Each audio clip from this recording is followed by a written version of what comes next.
This is the new Backyard Effects. I'm Ryan. I'm Brian. What are we going to do? Well, I figured we'd go diving. It's pretty good. The old movie style diving. Old movie style diving. Yeah, Not just old monster diving. movie. What do we need for this? Well, we will need a diving suit. Diving suit idea. In design. Got it. And we need some sort of monster to attack. I'm thinking giant tentacle. Giant tentacle sounds good. Difficult but impressive. If you attempt this build, you may end up with something that looks completely different because this was a junk build. So it's just parts that we randomly found and we put them together, and this is what we came up with. Yours can look different. You can use different materials. Nothing down and 5 years to pay. Halloween cauldron prop, pot lid, brass candle holder, brass thing Brian found in the trash, log cradle, large cardboard tube, miscellaneous sprinkler parts, and nuts and bolts. Yeah. Equipment and supplies are essential.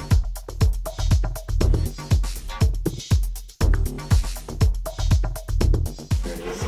The diving helmet. You made it. Mostly. Found all the objects for it. Thrift stores. Watch this. For protection every second of each hour of every day. I used lots of brass parts. You don't have to use actual metal, but I like to use actual metal pieces when I make things. But anything, if you paint it gold, that would work too. First, I cut a hole in the front of the cauldron to put the pot lid in. And I cut off the handles of the cauldron. This is where the side viewports will be. I also connected the sprinkler parts for the breathing system thingy.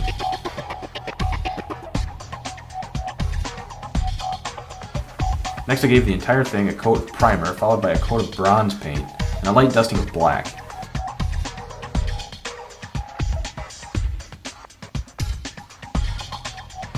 To make the viewports, I cut a hole out of the pot lid.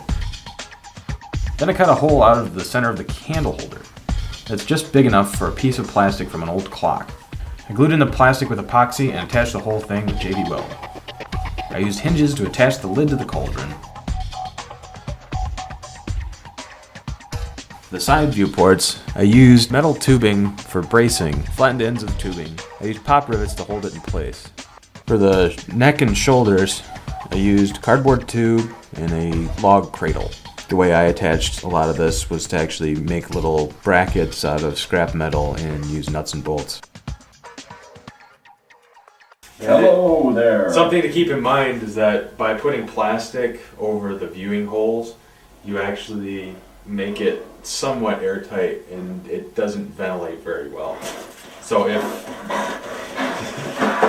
actually gets to the point where you can't really see out of it.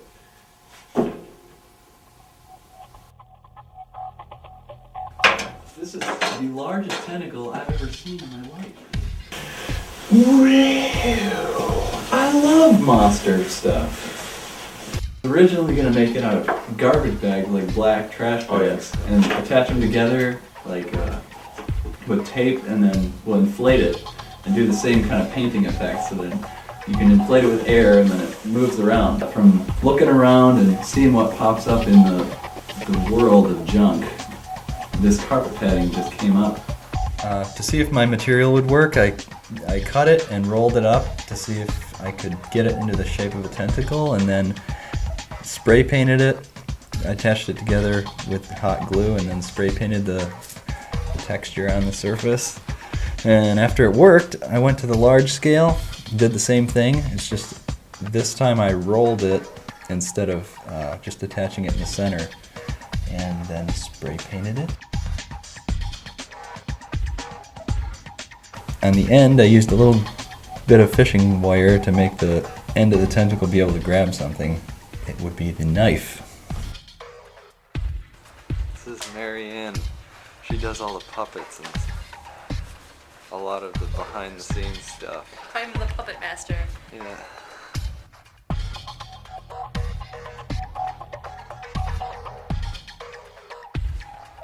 Really fluid.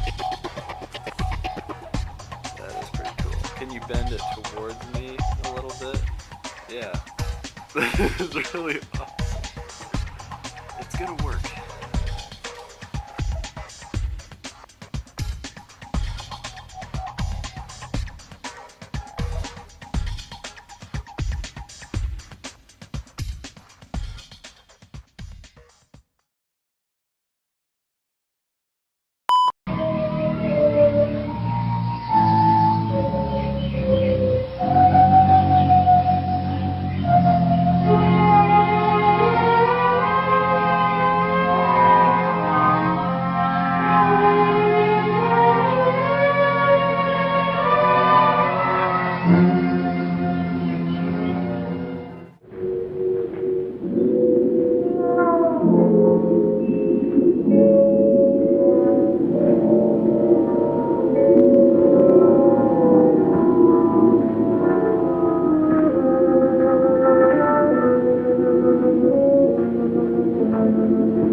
So that's the episode. Hope you enjoyed it.